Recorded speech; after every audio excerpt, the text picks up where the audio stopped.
ধরেন আল্লাহ তাআলা দুইজনকে সৃষ্টি করলেন।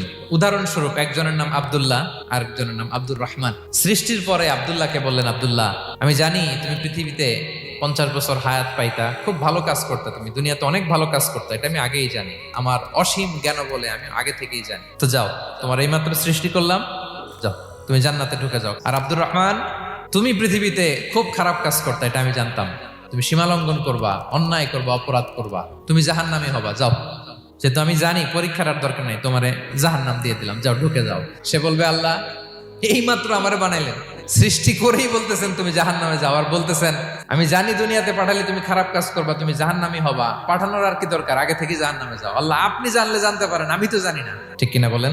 সে বলবে, না আল্লাহ আপনি ভুল বলতেছেন, এই দুনিয়াতে পাঠাইলে আমি খুব ভালো কাজ করতাম, এজন্য আল্লাহ তাআলা পরীক্ষার আয়োজন করেছেন, যাতে করে তুমি জেনে যাও যে পৃথিবীতে তুমি কি করেছো।